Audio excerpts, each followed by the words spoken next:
going on? This is your boy, Tone Duncan. Thank you so very much for coming back and hanging out with me again on a Tuesday, 7 p.m., like clockwork.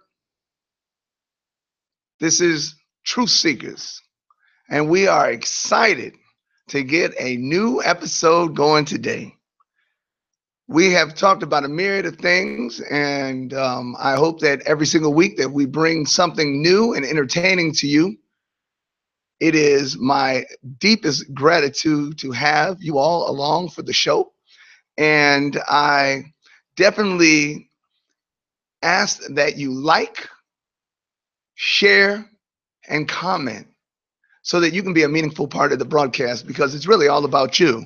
I have studied and I continue to study so that I can be of some resource to you. And obviously, I do these things as I am moved by the Spirit, because without God, there's no reason to do anything, because it is all just folly to a man. Today, we're going to be talking about some possibly controversial issues. That's all right. That is most certainly all right. All controversy. I want to talk to you about something that has been very meaningful in the Black community and the greater community for that matter, and that is what happened to Philando Castile trial on Officer Geronimo Yanez in Minnesota.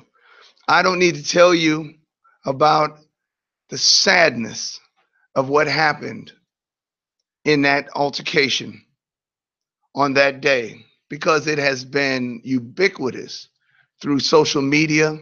It has been on everybody's tongue. Facebook has just blasted it. As you know, Facebook Live carried the repercussions of what happened after he was shot. And we looked at his face right before he died. It was the most terrible, terrible thing to see. But I want to talk to you about the Philando Castile case, because a lot of you don't quite understand what we're up against. And when I say we, I'm not referring to just the brothers in the hood trying to make it, because it has nothing to do with that. This happened to professional African Americans, to Native Africans. The Black man in America is at an extreme disadvantage because he has no economic representation. And when you have no economic representation, you have absolutely no way and explain your plight. We have no networks. We have no true media outlets. And as a repercussion, our story, no matter how loud it may initially seem, simply gets swept under the rug. So, as you know, Officer Geronimo Yanez was tried for the killing of Philando, and there were 10 white jurors. There were 2 black jurors. A trial ensued and a deliberation. But what you don't know, deliberation was hung momentarily because 2 of the jurors felt as though they needed more information. Now, let me tell you this. They needed more information because they did not take the testimony. They did not take the testimony of Diamond Reynolds to be authentic, honest, or truthful. Now, mind you, this is a woman who went Facebook Live. But what were they really wondering? I mean, a lot of you, it's going to blow your mind. They were wondering whether or not Philando was reaching for his gun. Now, we know that Philando was not reaching for his gun, that in actuality, he was reaching for his license insurance as he was instructed to do by Officer Geronimo. We know this because we heard the instruction. It's a due process. I just want to let you know that I have a concealed weapon. Don't reach for it. Orlando Castillo said, in his mind, let me just do what he told me to do.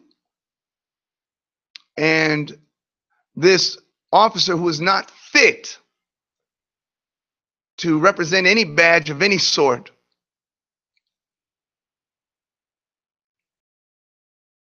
went on and shot this man in cold blood in fear of his life. And I say he was honestly in fear of his life. Not because Philando did anything to create that fear, but because a man was scared of African Americans before he ever approached the vehicle. These are the kind of people that we have representing the peace force in our communities. Sister Angela, these are the kind of people that we expect to protect our children. Now, of course, he was tried. Of course, as I said, there were 2 black jurors. And of course, I said that they couldn't come to an agreement immediately. But it wasn't because of the 2 black jurors. See, the white juror who stuck around to say what actually went on in the deliberations said the 2 black jurors had already basically acquitted the officer. I want you to know that. And oh yeah, by the way, they did have a black judge. He was removed. And the state didn't put another black judge in. Didn't even question. Because in court, you can ask for the removal of a judge without ever having to give a reason. Let's wonder why. I'm going to tell you why, because this is something you may not notice. See, when you are listening to the credibility of an African American, the worst thing you could possibly have is a credible African American in front of you. It distorts your natural perception to consider them that which is marketed ubiquitously on TV. You can't have a professional black man there. You can't do that. See, because now that's going to make all these other black people seem credible. It goes on that you will never understand unless. And I know all of you who are watching me today are watching because you are truth seekers. We are fellow truth seekers.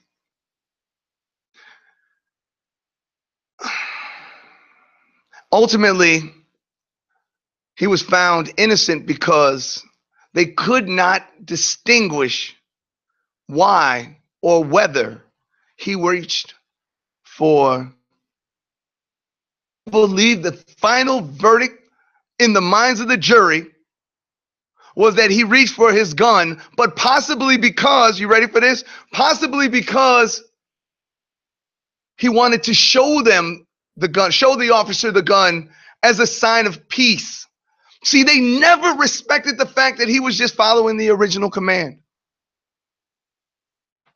And again, the original command was, I need your license and registration, license and insurance. I know that a lot of you watch that, but the one thing that stays in my heart, stays in my soul, was to listen to little 4-year-old Diane tell her mama, it's okay, mommy. It's okay. I'm here for you. Don't cry. Don't get mad. Don't do anything. I don't want you to get shooted. That crushed me.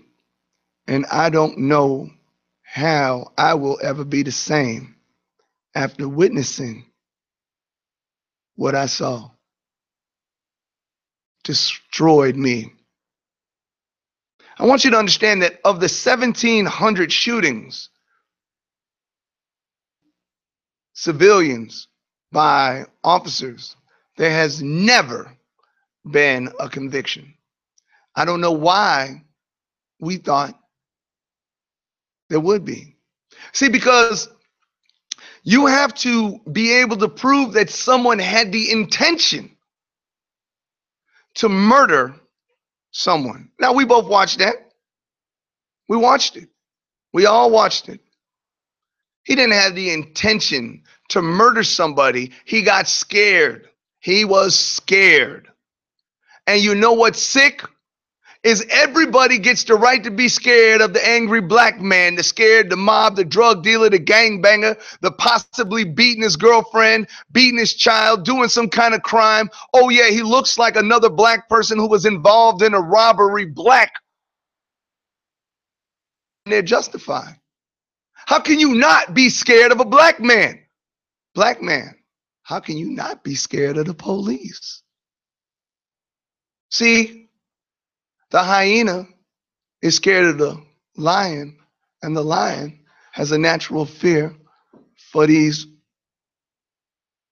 so-called peace officer hyenas. It's the way it was set up to be. So when you can show that the officer was scared, surely you've won your case. Because now there's no way you can prove without beyond, now mind you, beyond the shadow of a doubt, that he willingly did something out of malice and hatred. Fear is the greatest excuse. Because that means you're not going to jail. You may lose your job. And some right-wing extremist may pick you up. Because you know what? I hate to see a patriot fall. You'll be back on your feet in no time at all. No worries, no worries, no worries. But you know what blew my mind? What blew my mind is as I was preparing for today's show, CNN flashed that Philando's mother has already agreed to a $3 million settlement. I don't even know what to say. You already agreed to a $3 million settlement? If you was willing to take the $3 million, they was willing to give it to you, and you just left $6 million on the table. We settle. And you know one of the reasons why we settle? Because we signed paperwork with legal counsel before everything starts that says, as soon as I get what we consider to be adequate compensation, we will settle. See, that's already in the paperwork. So she looks like she's the greatest fool in the world, but the reality is if you read the fine print, the lawyer has the right to pursue his share of the legal bill. Once he's satisfied his legal responsibility, he's done his state a great service and has saved the taxpayer millions of dollars, while this woman will never, ever have a son. Philando is gone. Another African American gone. I listen to these police officers say he should have never removed his hands. I say, if he was never supposed to remove his hands, then what would have happened when he was initially told to get his license? You explain that to me. Because now he looks defiant. Now he looks like he must be up to something. He don't want to get his license. He must be doing something. Now, don't get me wrong. I've seen some crazy folk in my life. 1%, 2% chance that he was up to some bad deed. But the predominant reality, he was just trying to comply. Here's a man who gave an unmitigated verification that he had a concealed weapon. Who does that? Would you? No. Somebody who's just trying to do the right thing, doesn't want to get in trouble, doesn't want somebody shooting them, so he does what the law tells him. And you know who will probably take this up and become a champion for black folks? The NRA. Not for us, but because they can't sell weapons if the police are going to shoot people who express responsibly that they have them concealed.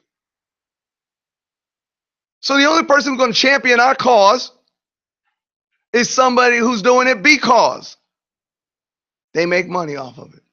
You know, Black Lives Matter and a couple reverends in the community stood in protest to that situation. But you know what they said? Not that many black people came. They didn't show up. They didn't support. Well, black people would quickly respond. Well, you know why? Because last time we came out, they shot us up. Hands up, still got shot. It's not safe for a black man to protest. When has it ever been safe for black people to protest? I can't remember that. Every protest I ever saw, we risked our lives. Lives that were not considered as valuable as everybody else's. That was something that troubled me for a very long time and will trouble me for a very long time still.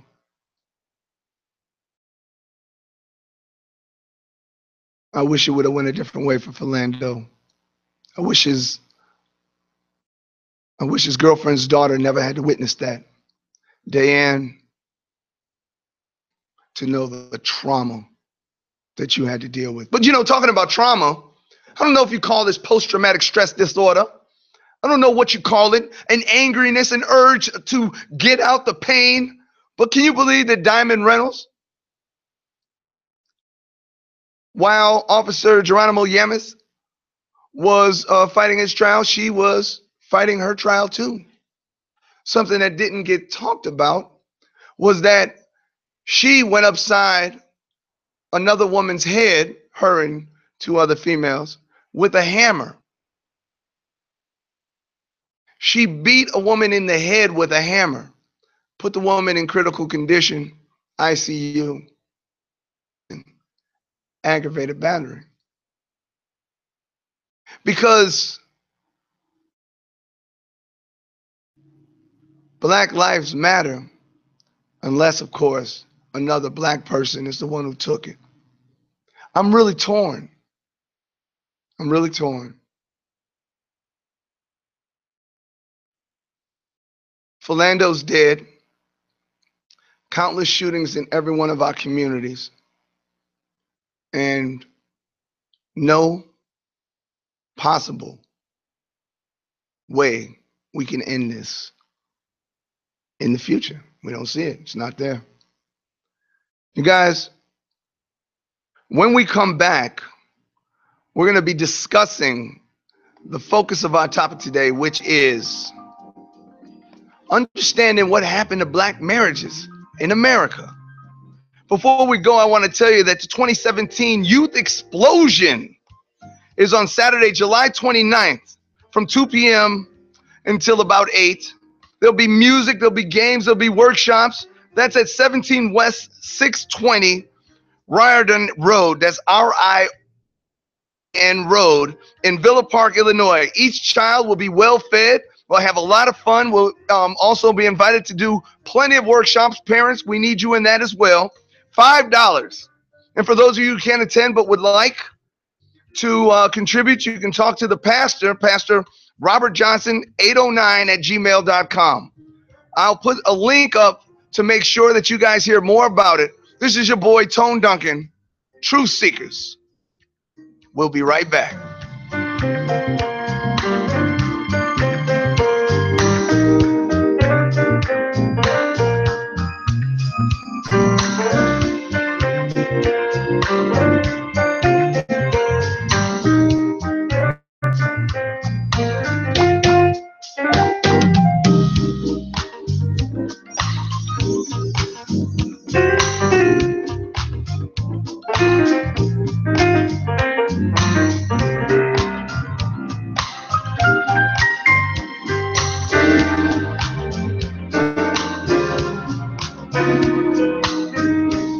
All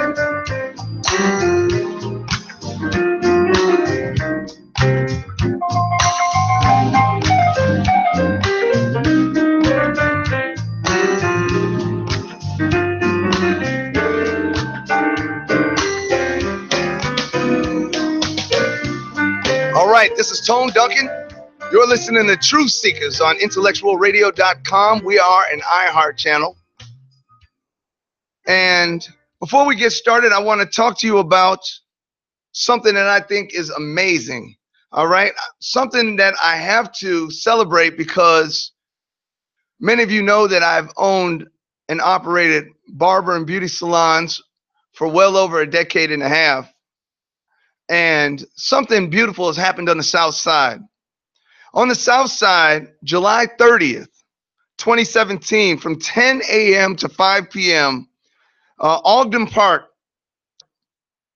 at 64th and Racine, Chicago, Illinois, there'll be food, there'll be performances, there'll be special guests, but barbers from near and far are going to be offering free haircuts for children 7 to 17. I want you to understand what this means. What this means is that brothers are going to give up an opportunity to create income, to come together in solidarity on their own bequest, to speak up about the violence in the inner city. I'm telling you that this makes me so happy. This makes me so happy. Again, that's July 30th, 2017, from 10 a.m. to 5 p.m., Ogden Park, Track Arena, 64th and Racine. Free haircuts for children, 17 all the way down to 7. Now, look, don't bring your 7-month-old child thinking you're going to get a haircut. That is too much work. Trust me, I know. But for those of you who realize how wonderful this event is, make sure you bring some tip money. Would you please?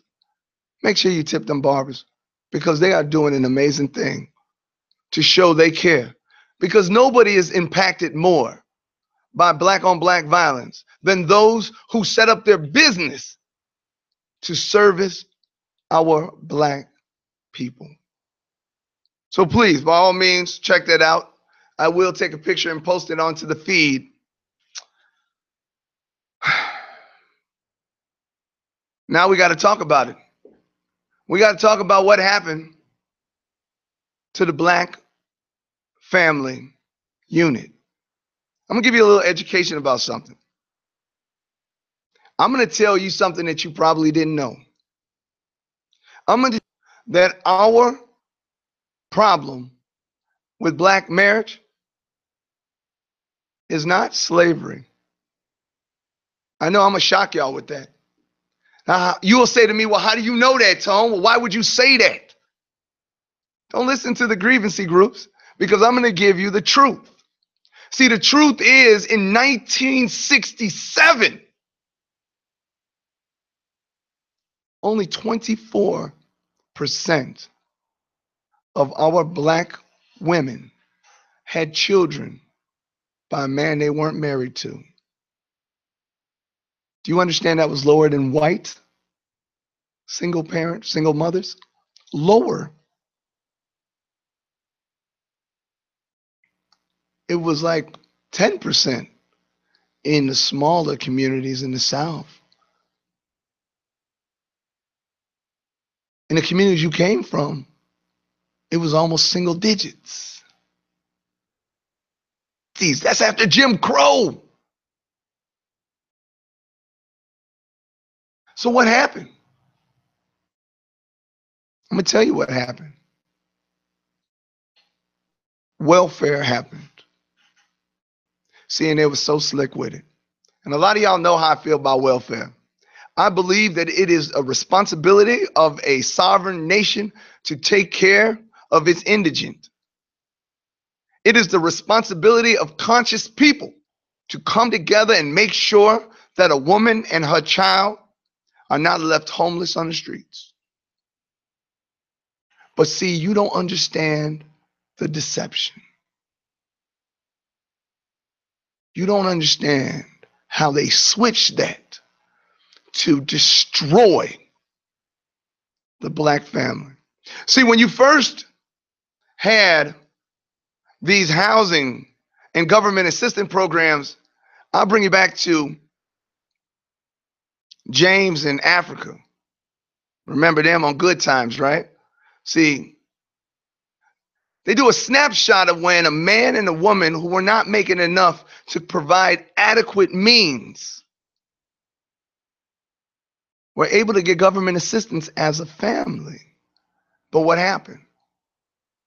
See, what happened was all of a sudden they said, this is working too good. Black families are doing too well. We're tired of taking care of the black man. We're going to make a new rule. What's the new rule?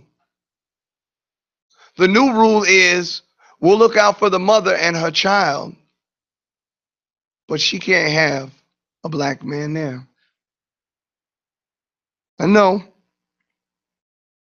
you don't think that in and of itself was powerful enough to destroy the black family, but you have to remember what percentage of our people were making less than it took to have a decent lifestyle in America. How about in the 80s when our first big recession happened? How many of you know about that big recession? Seriously, how many of you know about it? It was so big that unemployment skyrocketed, no different than it just did under the latter days of Bush and the entire Obama administration, where unemployment in the black communities were upwards of 20%. And that's 20% of those looking for a job.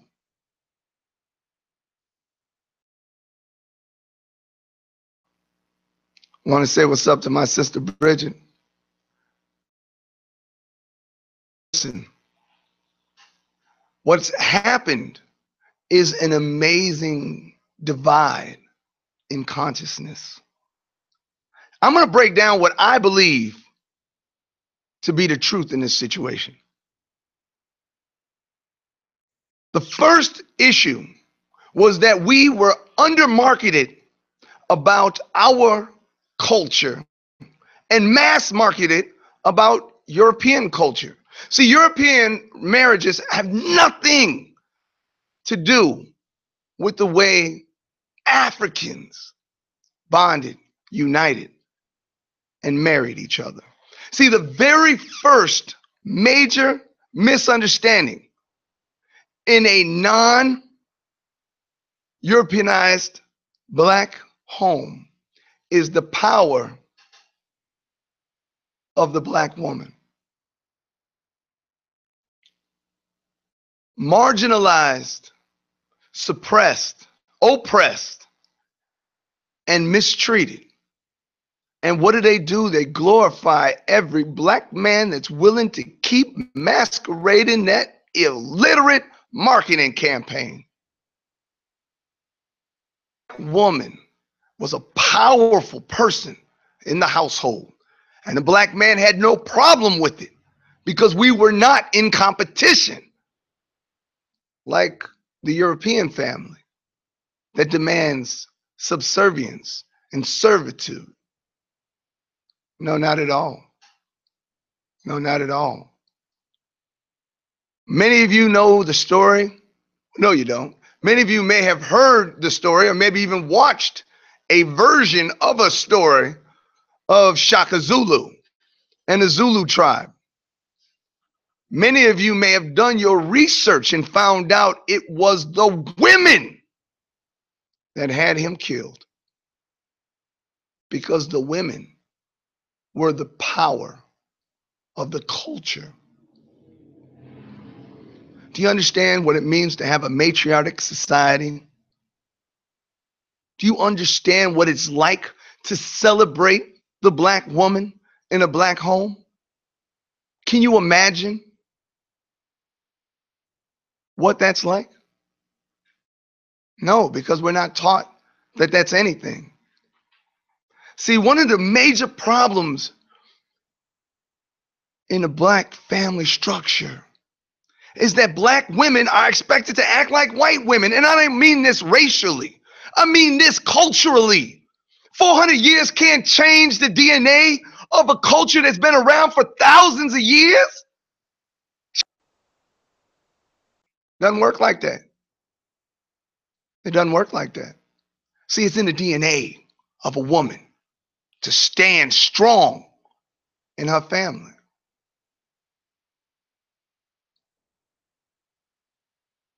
But that's not acceptable when you're learning who a woman is in a European society. It's not acceptable. Sister's supposed to bow down to a brother. What sister you know gonna do that? I mean, if 99% don't do it, maybe you got it wrong. So what a brother do? He matches insecurities.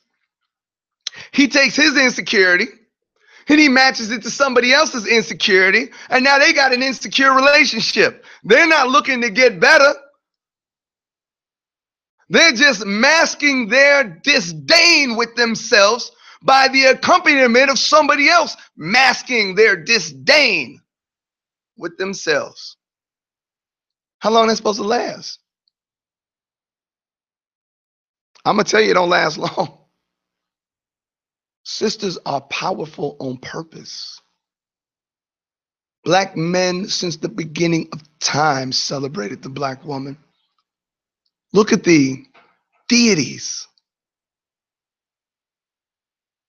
Do you understand? Isis. Do you understand? Noon. Do you understand who the Black Madonna was? Can you get it in your head how glorified Nefertiti's was?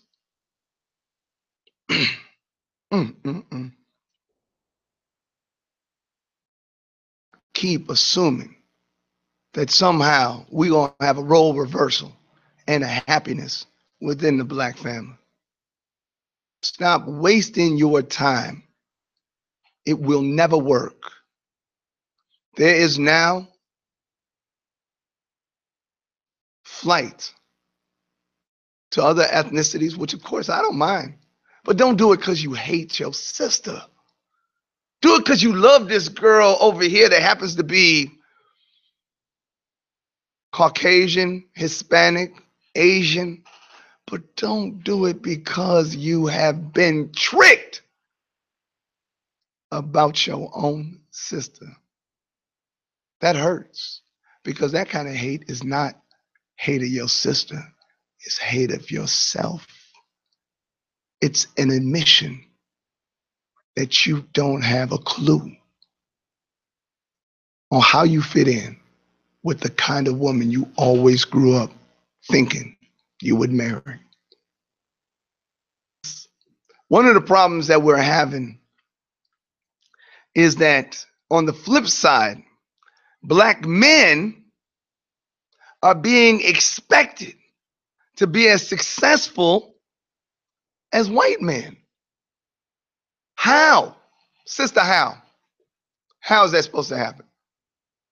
Now, you're talking to a brother who, regardless of all of the obstacles I had in life, I have been fortunate enough to provide for the happiness, security, safety, and well-being of my wife and children. We've been married for 23 years, but I don't want you to think that my success gives me the right on anybody else's issue, because my situation is unique and my situation is specifically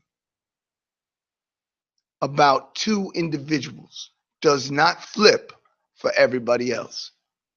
Don't let us get that twisted. But see, the assumption that the black man is supposed to, as a general rule, make it through this disgusting, toxic environment and ascertain some stratospherical leap to be able to buy you mink coats beautiful cars, and showstopper homes. It's not realistic. It's not realistic. Now, I'm going to tell you right now, so many people deeply feel that I am someone who's accomplished some amazing things, but what they don't know is who I was before I was married. They don't understand that every single thing that I have worth talking about, I acquired post vows. Because a strong Black woman is a gift from the Most High.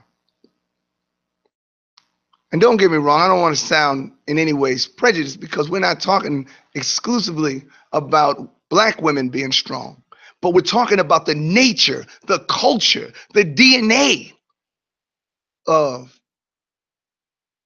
the African woman trying to find her way in America. I hope I don't hurt nobody by calling you African, because no matter how long you've been here, that's what you are. You are Africans trying to find your way in America. Had you been just Americans, we wouldn't have this problem.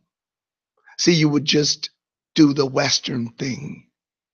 You do the white thing and just be subservient to your husband, because that's the societal pressure on the white woman. But see, sisters they don't deal with that. But another thing you have to understand is how grossly underesteemed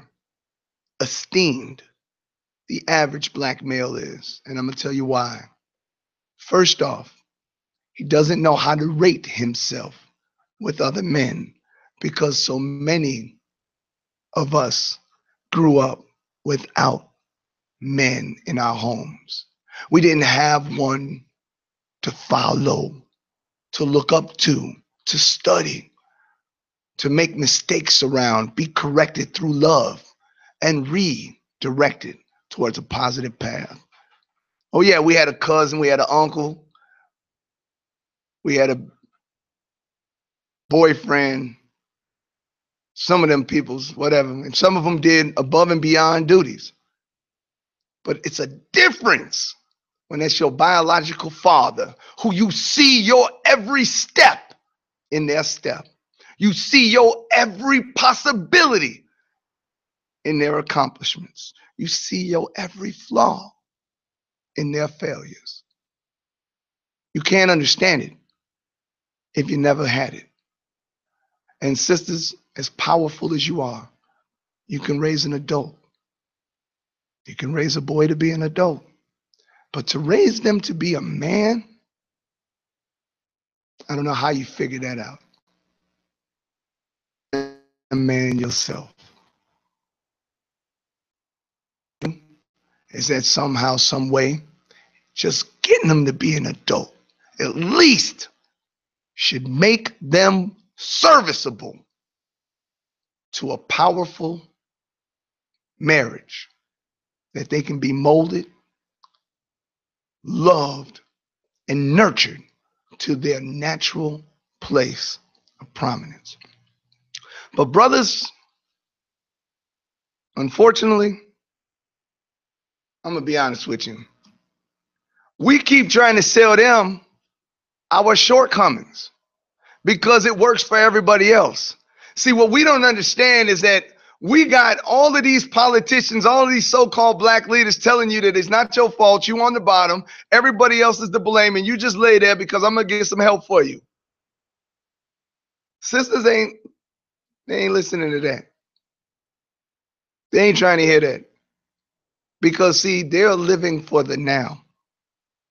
So many of my sisters have already been through school. They've already worked hard to get to where they're trying to go. And what they're hopeful of is somehow we'll get a clue. Not that we can ever get away from the pain, but that we can walk as the strong lions we have always been. See, it's a difference between talking down and talking up. We can have the same conversation. I can either talk down to you or I can talk up to you. Show you how powerful you already were. I don't empower you. Away the fear so you can see your own power. That's real love. Here's a problem, sisters, and you're going to have to wrestle with this one. Black men, in a disproportionate percentage, are raised by black women. We need to discuss, sisters, is why y'all at it so hard with each other. See, one thing that I learned early is there's nobody less forgiving of a black woman than another black woman. Y'all tell me why that is. Because I ain't got nothing to do with that. The things I hear a woman say about another woman, it never came out my mouth. Sisters got to love each other too. Black on black violence is no worse than black on black hatred, coerciveness, disrespect. Every time a sister see another sister, their eyes roll. You see her dress? You see her trying to wear that? Look at her. Who's she trying to screw? Am I lying? If I'm lying, I'm dying. I'm listening to it all the time. And I love y'all because, again, the things that come out of y'all mouth about each other, my hand to God, they don't come across my brain. Most dudes is judgmental to sisters like that because we're not as aware. Naivety has its blessings.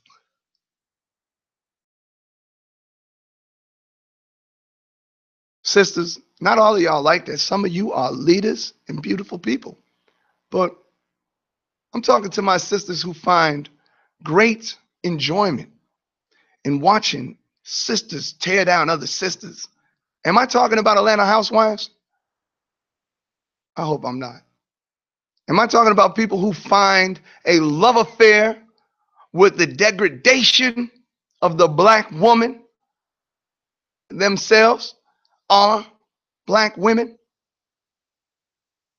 You know, the worst thing ever is when go on YouTube and listen to white people talk about those shows and how everybody's fair game because that's just the way hating black women talk to each other. B or an H. Everybody can get scratched, clawed, and beat down. See, they don't think it's them.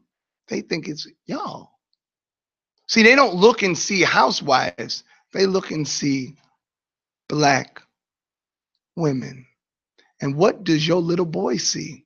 What does your little boy hear when he's sitting in the car listening to you carry on the phone about another sister? See, that's an education. That young man is getting an education. We must uplift ourselves because there is nobody who honestly intends to do it.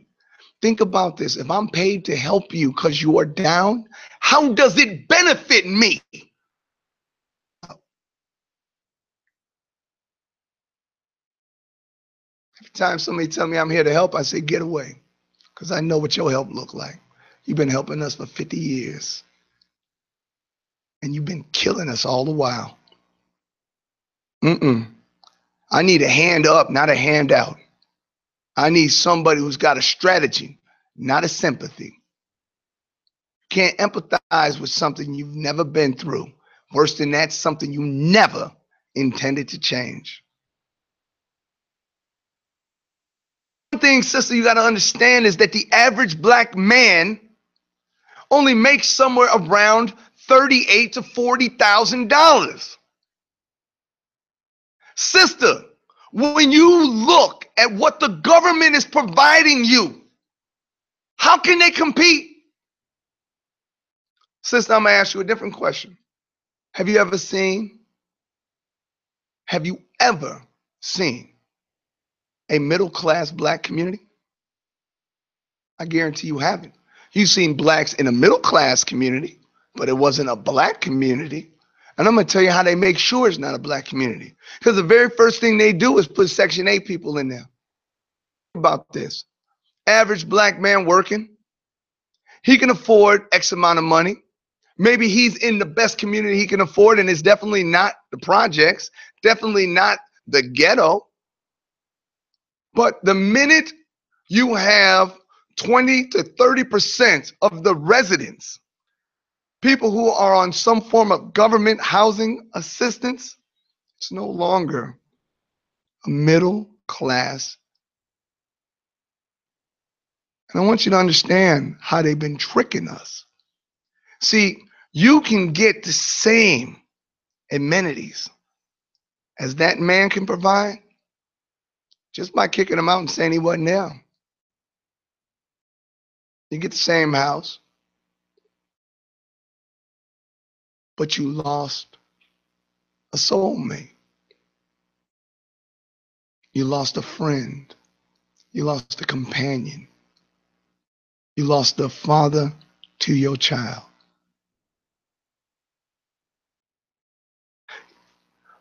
When we come back, we're going to be wrapping this up.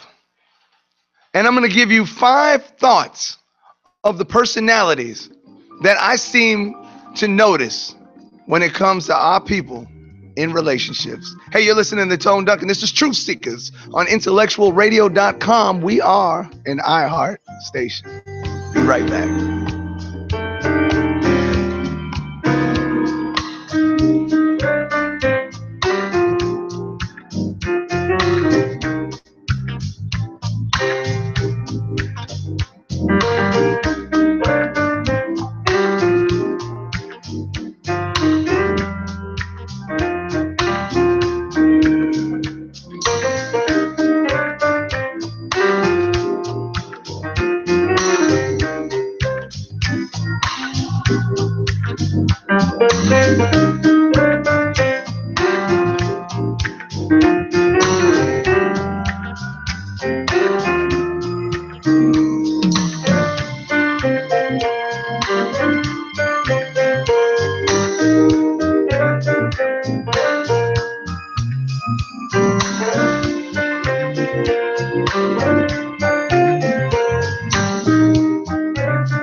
All right, we're back.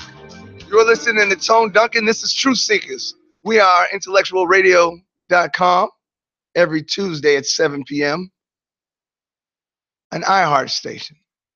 I'd love, if at all possible, I'd love for you to like what you're listening to, share what you're hearing, and put a comment in there for me.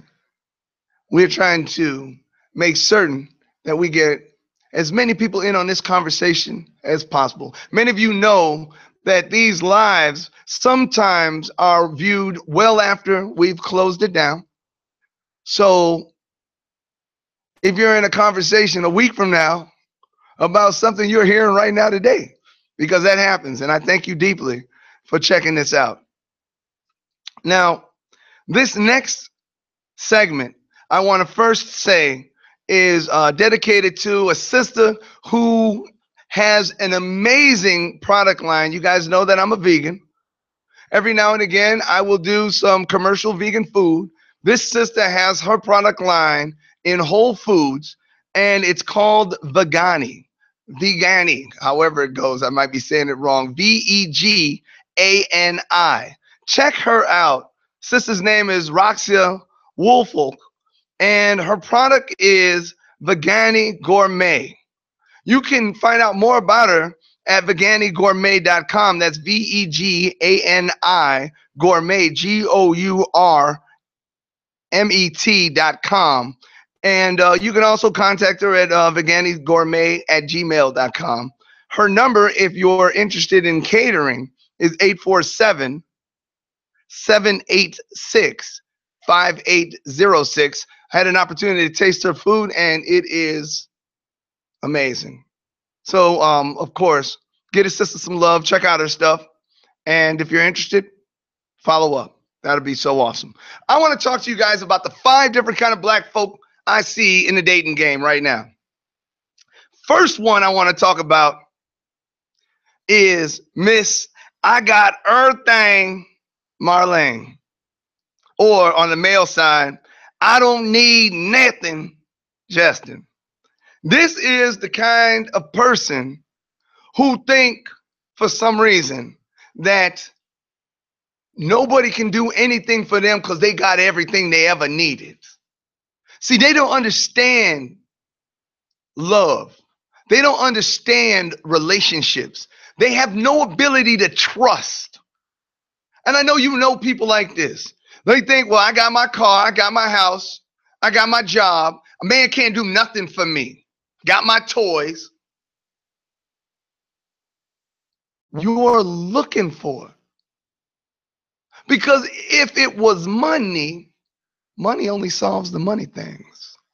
But when you get lonely in your soul, in your spirit as a woman, it's not because you need to hang out with your girlfriends.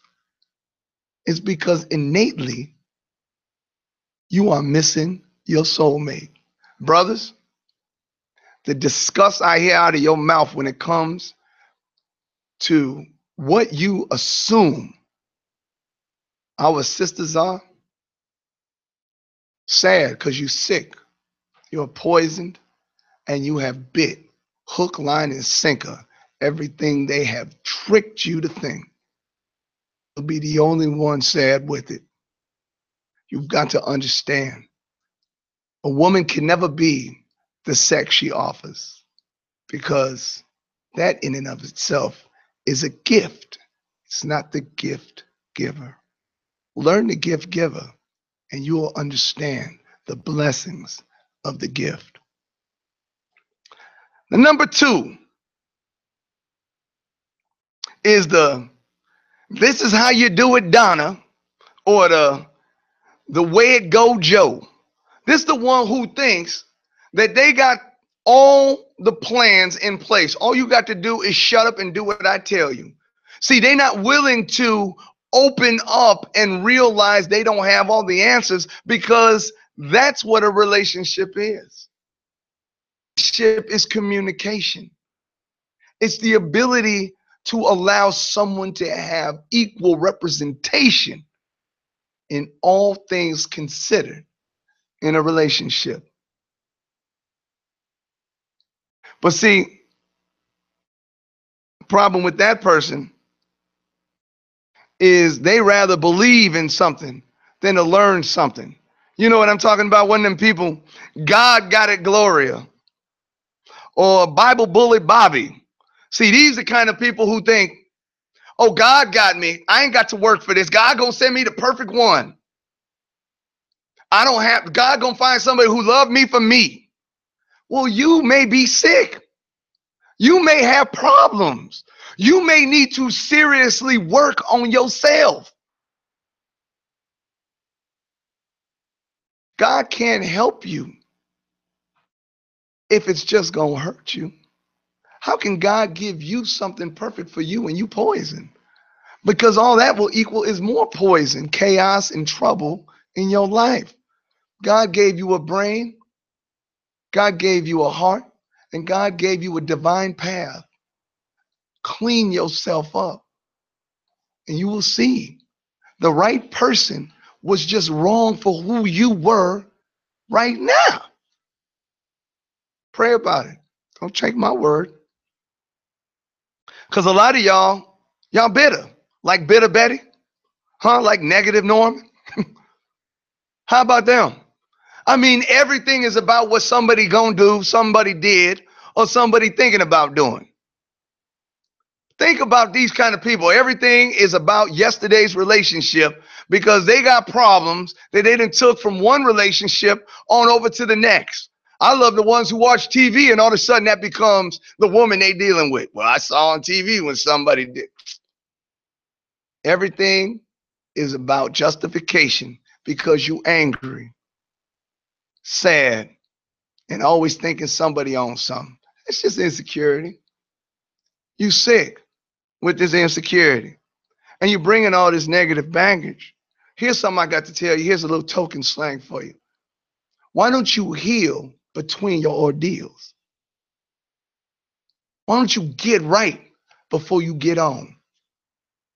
Stop with the bounce back relationships because all you bringing is your sickness. And some of y'all bringing a combined soul to another relationship. Some of y'all still intertwined with a dude you've been messing with for 5-7 years, and you think that somehow going to another dude gonna make this dude go away. Y'all been soul conjoined. Y'all need to allow that to break away for a second. Don't bring that in. That's sick, brothers. I'm not talking about the sisters. I'm talking about both of us. And number 5, how about he the one, Debbie? Every time she sees somebody, oh, girl, I love her. Or the we love each other, brother. You know the one. Every time you see them, they with their new love. Oh, this my wifey. I be blown away. Dude met a girl for 5 weeks and she wifey. Oh, you wifey. Dude, take some time and understand what a wife is. She ain't even a girlfriend yet.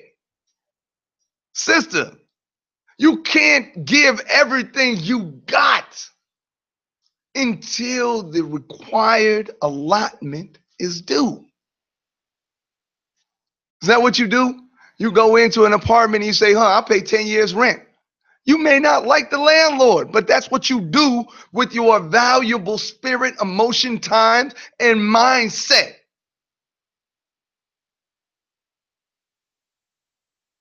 He is not your husband until he has proven himself to be marrying material. A lot of y'all marry somebody just because they said they want to marry you. A lot of y'all don't even understand. That's not how you do a marriage. See, in Africa, elders of our families will look back at the track record of not only that man, but his mama, his daddy, his granddaddy. They'll say, what kind of person am I giving my son, my daughter, my lineage, my hope for the survival of my gene to? That's why we out here so bad. And what we think we did, we think we found the most perfect birth control, didn't we? Abortions. I don't know if I told y'all this before, but people who have abortions have a higher rate of breast cancer. Did you know that? I don't need to tell you much. There's a million ways you can get breast cancer. That's one of them. There's a lot of different breast cancers. You need to understand that. I give you different ways based on truth seeking. But here's the thing you don't understand. Right now in major cities, we have more abortions than we do live births amongst our children. You're not helping you. You already know you get the wrong abortion, you end up never having a child again. Is that what you want to bring your future husband? Got more kids than the law allowing. That's what you want to bring your wife? Come on now. That's not love. That's not black love. Sisters, you have to demand more out of these dudes who looking real good one night and looking like a total loser the next. Brothers, you cannot assume that because she pretty, because she available, and because she's saying the right thing, all of a sudden, that's the woman who you should marry. Hey, look, I could talk all day, but I'd much rather hear you comment, and I'm going to comment right back with you. This your boy, Tone Duncan. You have been listening to another edition of Truth Seekers. Please share, like, and comment, and we'll see you next Tuesday, 7 p.m. Thank you so very much. Peace. Until next time.